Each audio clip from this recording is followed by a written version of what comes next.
बिस्मिल्लाहिर्रहमानिर्रहीम। अस्सलाम वालेकुम। एक बड़ी आम और कॉमन सी छोटी सी बीमारी है जो हर दूसरे बंदे को इन्फेक्टेड कर रही है। वो क्या है? अक्सर पेशेंट इस कंप्लेन के साथ आते हैं। जब भी हमको डस्ट वाला काम करते हैं फौरी तौर पे आंख से पानी आना शुरू हो जाता है, फौरी तौर पे एलर्जी हो जाती है, जिसके साथ साथ नाक से पानी आता है और गला भी खराब हो जाता है। जो घरेलू खवातीन है वो अक्सर इस कंप्लेन के साथ आती हैं कि जब भी हम पुराने कपड़ों की कोई पेटी कोई अलमारी खोलते हैं तो उसकी स्मेल से फौरी तौर पे हमें एलर्जी हो जाती है। इस एलर्जी से हम कैसे बच सकते हैं? कौन सा घरेलू ऐसा टोटका है जिसको हम इस्तेमाल करें तो इस एलर्जी में थोड़ी बहुत कमी आ सकती है? मैं आज की इस वीडियो में आपसे डिटेल में बात करता हूँ। अक्सर ये एलर्जी ड्राइनेस की वजह से होती है। जो खवातीन जिनके बालों में खुश्की होगी, आप ये देखेंगे उनके बाल कमजोर भी होते हैं, उतरते भी बहुत ज्यादा हैं। उन खवातीन में ये एलर्जी भी बहुत ज्यादा होगी।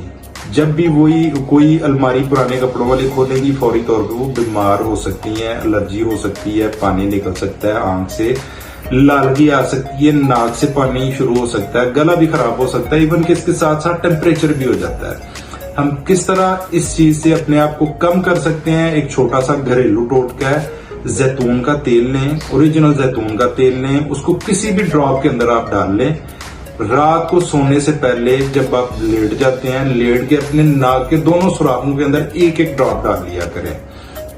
इससे क्या होगा? एक तो आपके गले की जो खुश्की है वो खत्म हो जाएगी, गला आपका तर रहेगा। दूसरा ये है जो आपकी नस, जो सूंघने वाली नस है, जो सूंघने वाली हिस्सा है आपकी, वो भी आपकी तर हो जाएगी। आहिस्ता आहिस्ता जब इसको आप 15-20 दिन इस्तेमाल करेंगे, एक तो इसके टेस्ट की आदत, जब आपको ये जो सूंघने वाली जो आपकी हिस्सा है ये बेहतर हो जाएगी, इसमें एलर्जी का कम से कम इफेक्ट होगा। आप जब भी इस तरह का कोई काम करेंगे आप ये देखेंगे कि आपको एलर्जी कम होना शुरू हो गई है। आहिस्ता आहिस्ता ये खत्म भी हो सकती है।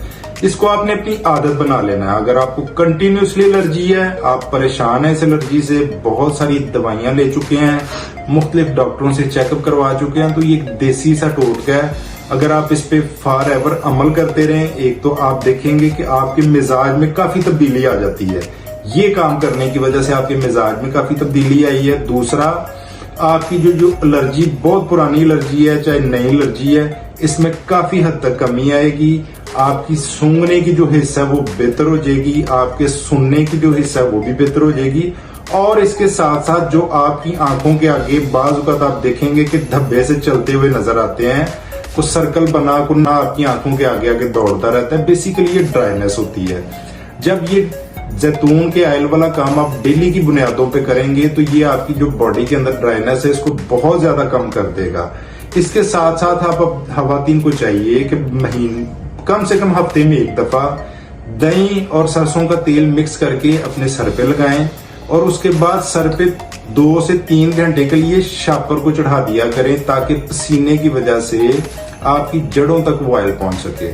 इससे आपकी ड्राइनेस काफी हद तक कम हो जाएगी। साथ आप जैतून का तेल नाक में भी डालते रहें, आप देखेंगे कि आपकी एलर्जी से भी जान छूट जाएगी और आपकी ड्राइनेस से भी जान छूट जाएगी। जब इन दोनों चीजों से आपकी जान छूटेगी तो जो आपको एलर्जी होती है स्मेल की वजह से, खवातीन जो घरेलू खवातीन है उनके बारे में बात कर रहा हूँ, स्मेल की वजह से जो आपको फौरी अटैक होता है एलर्जी का, उसमें काफी हद तक कमी आएगी और आहिस्ता आहिस्ता कमी आते आते वो खत्म भी हो सकती है। मेडिसिन से जो लोग तंग आ चुके हैं इस टोटके पे अमल जरूर करें। एक तो आपका टेस्ट बेहतर हो जाएगा, दूसरा स्मेल बेहतर हो जाएगी। इसके साथ साथ जो लोग डस्ट एलर्जी का शिकार रहते हैं उनके लिए भी ये बहुत जबरदस्त टिप है, इस पे अमल करें। अपना ख्याल रखें। अपने लिए बहुत शुक्रिया। अस्सलाम वालेकुम।